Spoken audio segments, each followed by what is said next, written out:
Hey guys, how you doing? Here I am in Cozumel, Mexico. Cozumel is a small island just off the east coast of the Yucatan Peninsula. Cozumel means island of the swallows. It's an absolutely fantastic destination here in Mexico, and I'm going to tell you a little bit about it.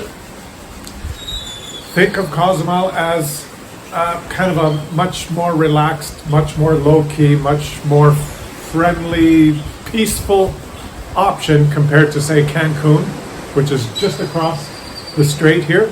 Cozumel is just across from Playa del Carmen and a little way south of Cancun.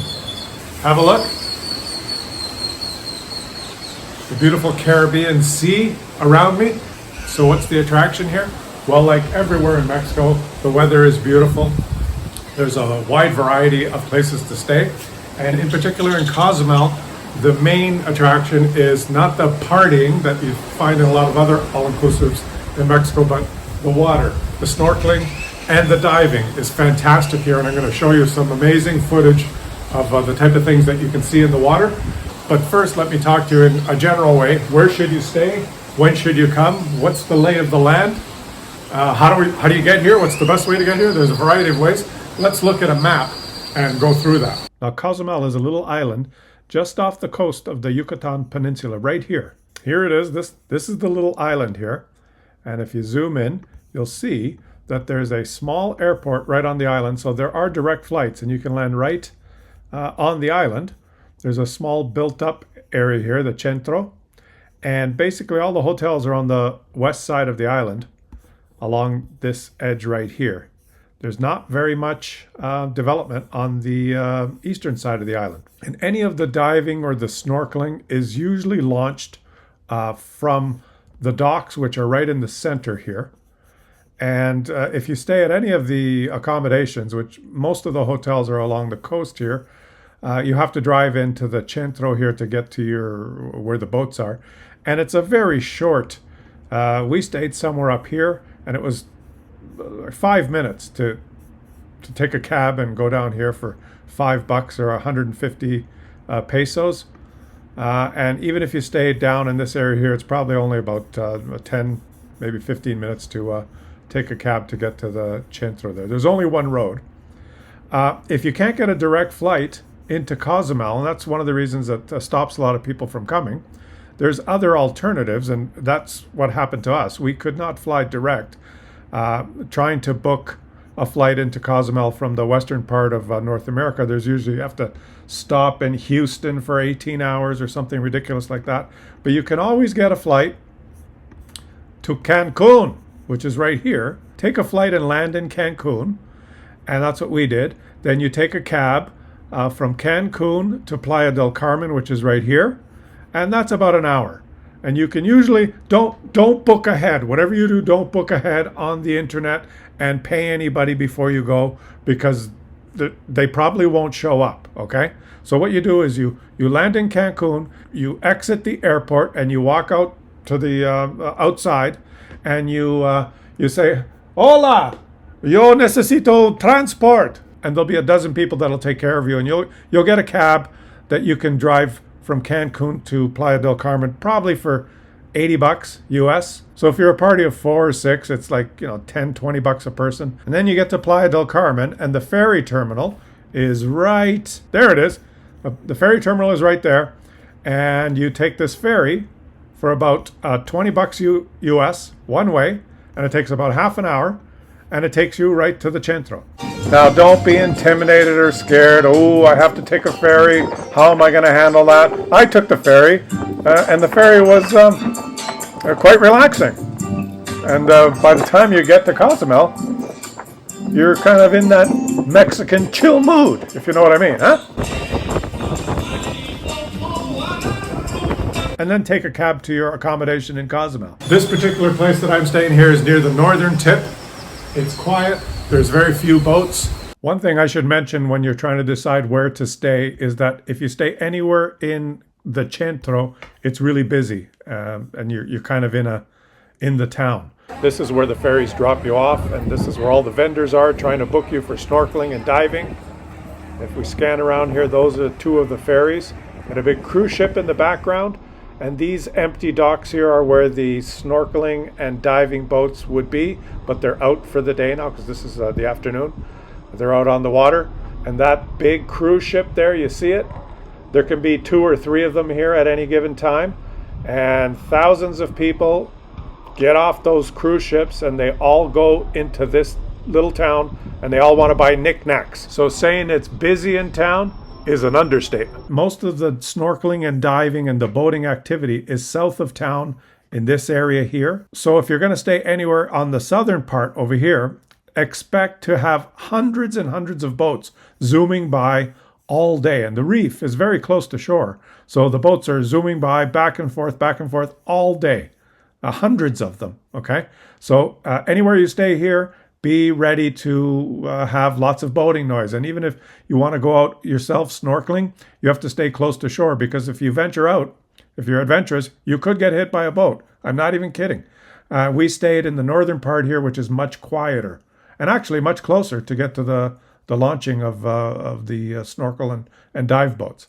So those are some things to consider. The atmosphere is chill. The service is friendly. There's lots of fun stuff to do, like the sea doers behind me. Or there's just relaxing in the sun or sitting in the shade under a palm tree enjoying a margarita. Whatever tickles your fancy is available. But for me, the water, the snorkeling, and the diving is just outstanding. Let me show you some of that. Here I am underwater, guys. Welcome to the undersea world of Klaus Kellerman. Follow me through this reef cavern. Down at 50 feet here, visibility is fantastic. The water is warm. You can see we're wearing shorty suits. Just incredible diving opportunities. But I got to point out that although those conditions seem very nice, clear visibility, warm water, beautiful reefs, I wouldn't describe Cozumel as a beginner diving place. I'm an experienced diver and I'm with people that are experienced divers. I'm inside the reef here looking at these fish who are just calm. And who is this guy? This is normal, a normal experience in Cozumel. It's incredible. But what do I mean by that? Cozumel not being a beginner diving spot? It's technical diving. It's not, well, let me explain it here as we look at some of the filming I did. I filmed the entire dive and I'm going to show you some of the clips and highlights here. Now, everywhere you dive in Cozumel is a drift dive. Now right here, we're inside the reef. I'm protected by the reef. I'm right under it.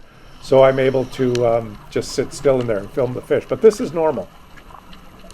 You see what's happening here? There's current. Drift dive is when you get in the water and you descend to the reef or wherever you're going to dive, and there's current. And in Cozumel, this is normal all the time, and there's quite a current. I am not kicking or moving or trying to propel myself in any way as I film this. And, well, I'm experienced at this, so let me just describe, okay? I'm kind of rolled up into a little ball, and I've set my buoyancy so that I'm floating over top or beside the reef here, and the current is just pushing me. Now, you descend from the dive boat, and through the course of your dive, you will travel quite a long distance, and the boat above will follow you, and you'll get picked up a long ways down drift from where you started. And the dive master keeps in touch with the boat, and I think they do it electronically now. And at the end of the dive, he raises one of those little buoy things in the surface. He doesn't have one up the whole time. He sends to the surface a marker at the end of the dive, and then hopefully the guy in the boat has followed you, and the boat is there when you finish. You cover a lot of distance. Now, if you're a beginner diver, you can run into problems if this happens. And a lot of the beginner divers in Cozumel will descend and then just stay above the reef and kind of kick around and try and do too much. Like there's a diver in the background there, kicking and being above the reef. And you just drift over top of the reef. If you're experienced, you can get down low to the sides of the reef and into these depressions. And the way you do that, like I said, I'm not kicking or making any attempt to fight the current here. I'm just using my buoyancy compensator. Right now I'm letting air out of my buoyancy compensator so that I descend a little bit. And when I descend behind this little reef that I passed, there's a little bit of an eddy here. And I get this, see this puffer fish, I guess that's what he is. Hey, little cute guy. And as I continue, I regulate the buoyancy compensator to either lift me up higher or make me descend further so that I can float over top of these reef undulations. And do you understand what I'm trying to say? I'm regulating the air inside my BC to ascend or descend just a little bit. And all I'm doing here is I have my left hand on the buoyancy compensator control and my right hand is holding the camera, and I'm basically rolled up in a little ball, not kicking, not moving around. I don't want to kick my fins. I'm actually wearing very short fins because I don't want to damage the reef. And so I can just float by and take these videos. Now I'm kind of behind this reef in a little eddy. And there's the dive master to my left. He's shining a light what's in here. And I'm just letting the air out of my buoyancy compensator, and I descend right down to the ground. I touch the ground here, and there he is. There he is. Barracuda! It doesn't really show up well here, perspective, but that thing's about 6 feet long. Just resting. The monster of the deep. You get to see lots of different kinds of... Look in the crevices. What's this? What is hiding in there? It's not a rock. It's a rock lobster. I'm just drifting by, regulating my buoyancy instead of floating over top like this. See that guy floating without kicking? He's on top of the reef. I'm down near the bottom of the reef. Just floating in, getting a different perspective. All the fish that are huddled in the back eddies so that they're not fighting the current like this. And as I approach, would be on my left side here, an undulation in the reef. I'll put air inside my BC and I'll ascend so that I don't hit it. There's another lobster. A lot of beginners will do these float dives and they will hit the reef.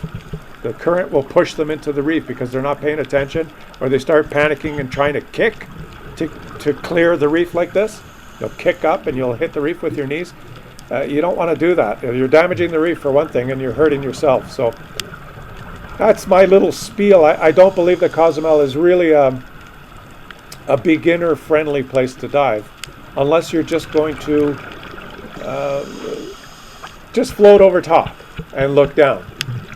Getting right inside and going through tunnels, like I showed you at the beginning, that's not really for beginners. I guess that's my characterization of the type of diving in Cozumel. Every single dive is a drift dive. And if you're a diver, you know what I'm talking about. If you're a beginner that's thinking about learning or trying to dive, I would recommend going somewhere where there's no current, at least until you figure things out, where you can have an objective to dive to and you go straight down and you swim around for a little bit and then you go straight up.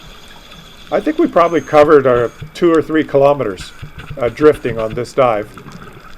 Our downtime for this dive was 57 minutes at anywhere between 40 and 50 feet. And that's a good downtime. If you're a beginner, you probably won't last that long because you'll be sucking your air much faster, especially if you're wasting a lot of energy kicking and trying to fight the current. If you're on one of these drift dives and you want to see something and you think you can fight the current to stay stationary, good luck. You're just going to go through your oxygen much faster. I'm basically expending no energy. I'm just breathing very slowly, and I'm not even kicking. Like I said, I'm rolled up in a little ball here. I don't have a film of myself. I'm just floating over top, ascending and descending and just taking in the beautiful sights. A completely different world down here.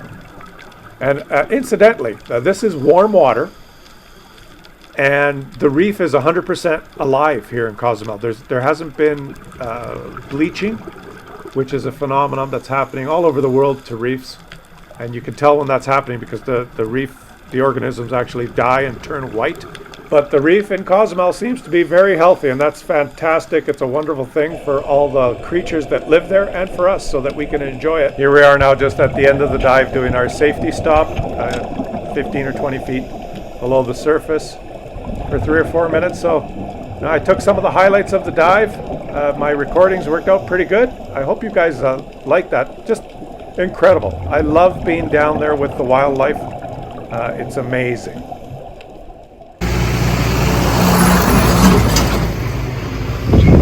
So this is the best beer place in Cozumel. You got to be careful before you cross the road. You don't want to kill yourself. Just let the traffic go by. Cerveceria Punta Sur. And we just go inside.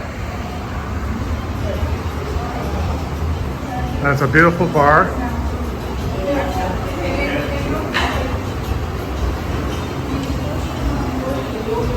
And they make their own beer. Hola. Awesome. And a fantastic little area here where I had too much cerveza. Ciao. Ciao. Eagle Ray Stout. That stuff is awesome. So thanks for watching, guys. I hope you enjoyed the video. It's the end of another beautiful day here. So it's margarita time for me. Leave some comments in the comment section. Subscribe to the channel if you enjoyed it. And have a fantastic rest of your day, just like I will.